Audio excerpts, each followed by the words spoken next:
The morning sun glimmered through the glass walls of the Grand Imperial Hotel, painting streaks of gold across the marble floor. Guests moved with grace and noise, the kind only luxury can afford. Amid the crowd, a tall man in a worn-out leather jacket clutched a small hand, the hand of a little girl, no older than 6.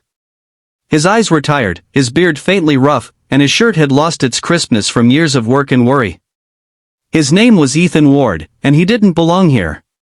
But today, he had no choice. His daughter, Mia, looked up at him with innocent eyes that mirrored the ocean. "Daddy, are you sure we're allowed here?" she whispered. Ethan forced a smile, nodding once. "We're allowed anywhere if it's for the right reason, sweetheart." Moments later, the elevator doors opened, revealing the 50th floor, a private ballroom buzzing with laughter, music, and the hum of wealth. A grand engagement party was underway. A billionaire's engagement, to be exact. Guests wore diamonds like daylight and spoke in whispers about the bride-to-be Ava Sinclair, the woman whose beauty and grace had become the talk of the city. But Ethan wasn't here to celebrate. He was here to ask for something he'd been denied for years, the truth. As Ethan stepped inside, heads turned. His rugged appearance clashed with the crystal chandeliers and silk dresses. But he didn't care. He scanned the room until his eyes found her, Ava, standing near the balcony in a silver gown that shimmered like moonlight.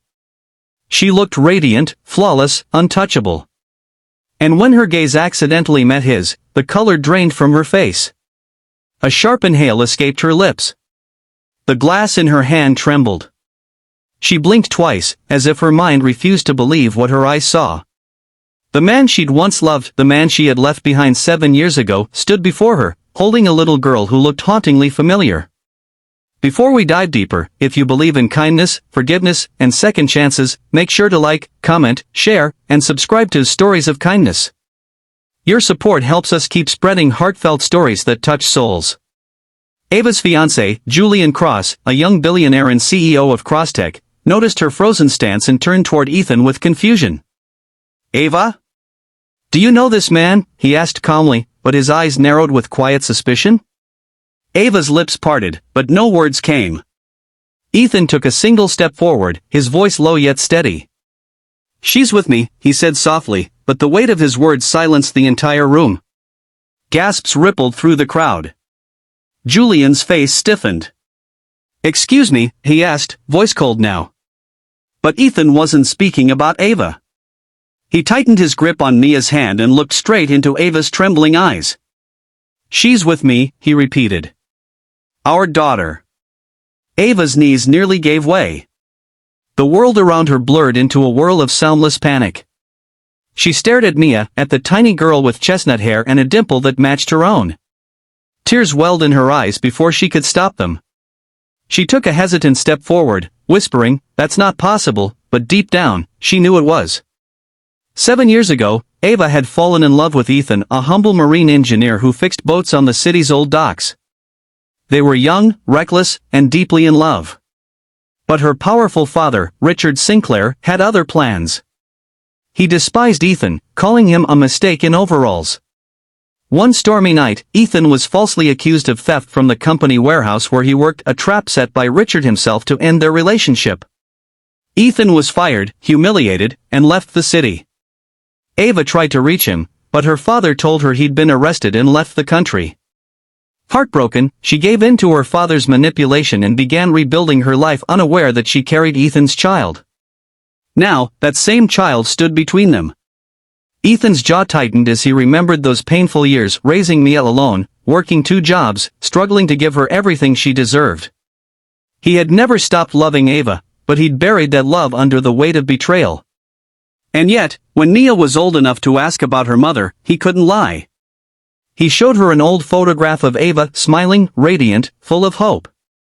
That's how Mia had insisted on finding her. "I want to meet Mommy," she'd said, clutching the photo to her heart.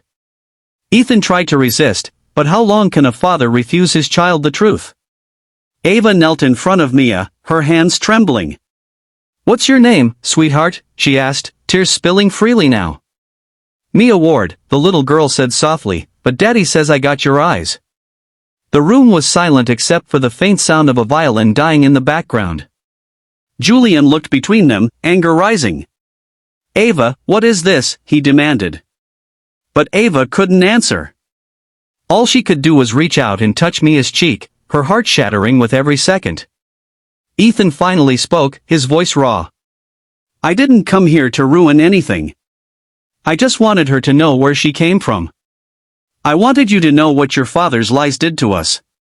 Ava's tears turned into sobs. "I tried to find you, Ethan. I did. He told me you were gone, that you wanted nothing to do with me." Ethan looked away, blinking hard. He made sure of that. The air between them was heavy, electric. The kind of silence that carried years of pain, love, and unfinished words. Julian, realizing the truth's weight, ran a hand through his hair and turned away. "I can't do this," he muttered, walking toward the exit, the sound of his expensive shoes echoing like finality. As he left, Ava crumbled, tears streaming down her face. Ethan instinctively stepped forward, placing a comforting hand on her shoulder. For a brief moment, the years between them disappeared. Hours later, after the guests had quietly left and the music had faded, Ava sat by the balcony, watching the city lights blur through her tears. Ethan stood behind her, silent, unsure if he should leave or stay. Mia had fallen asleep in Ava's lap, her tiny hands clutching her mother's gown. It was a picture of what could have been what was stolen from them. Ava broke the silence. "She's beautiful, Ethan. You did so well."